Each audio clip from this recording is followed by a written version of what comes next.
হে, কি অবস্থা? আমি আজকে স্ক্রিন রেকর্ড করছি নতুন একটা ভিডিওর জন্য। নতুন ভিডিও আসছে। নতুন ভিডিও দেখাবো কিভাবে ব্লগার অ্যাকাউন্ট খুলতে হয়।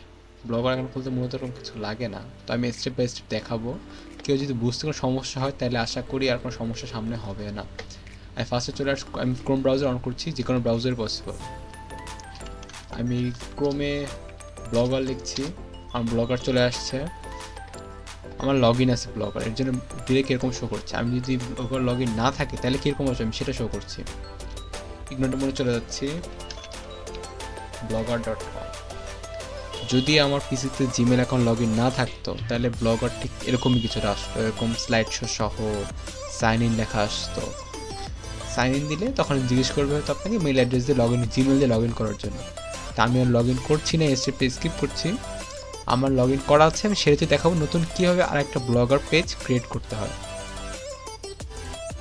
ব্লগার পেজ চলে আসার পর সরি ব্লগার পেজ চলে আসার পরে কিছু যেরকম ইন্টারফেস দেখাবে। ইন্টারফেসের নিচে নিচে যেসব ভিউ ব্লগ আমি যেই ব্লগটা দেখতে পারবো এই ব্লগটা কীরকম অবস্থায় আছে। যে ব্লগটা বর্তমানে রানিং চলতেছে আমার নামে সাফি সাব্বিরে, safisabbir.blogspot.com। ব্লগার এরকম কিছুই নেই দেখতে পাচ্ছি, এটা অনেকদিন এডিট করা হয় না, ব্লগারটা অনেক আগে। এটা বাদ দিয়ে নতুন একটা ব্লগার আমি ক্রিয়েট করছি এখন। এই যে বাম দিকে উপরে সাফি সাব্বির লেখা, যে এখানে ড্রপডাউন শো করছে একটা, ড্রপডাউনে ক্লিক করলে তারপর অনেকগুলো ব্লগার আছে, আমার এখানে অ্যাকাউন্ট আছে। আমি যারপর নিউ ব্লগ দেবো, নিউ ব্লগ জিজ্ঞেস করবো কী টাইটেল দেবো, আমি টাইটেল দিচ্ছি একটা।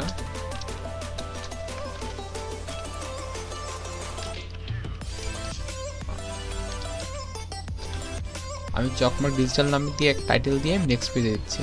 এখানে জিজ্ঞেস করছি অ্যাড্রেস দেওয়ার জন্য, আমি অ্যাড্রেসটা চকমার্ক দিব, দেখি পাই কিনা। চকমার্ক নামটা অ্যাভেলেবেল নেই, সো আমার অন্য কিছু দিতে হবে। আমি দেখি দা দিয়ে দেখি দা নেয় কিনা। দা চকমার্ক ডট ব্লগস্পট ডট কম, দা চকমার্ক নিয়েছে। দা চকমার্ক ডট ব্লগস্পট ডট কম এই ইউজার নেমেই আমি ইউআরটা নিচ্ছি, সেভ দিচ্ছি।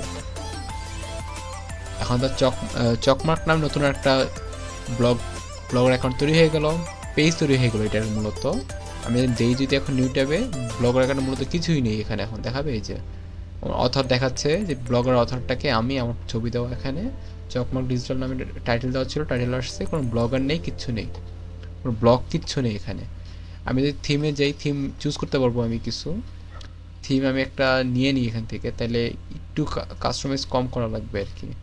যদিও আমি এই থিম ব্যবহার করবো না, আমি টোটালি কাস্টমাইজ একটা থিম ব্যবহার করবো, সেটার ভিডিও আমি পরবর্তী আর একটা এপিসোডে দেখানো হবে কীভাবে কাস্টমাইজ ব্লগ অ্যাকাউন্ট তৈরি করা যায়। ধন্যবাদ সবাইকে।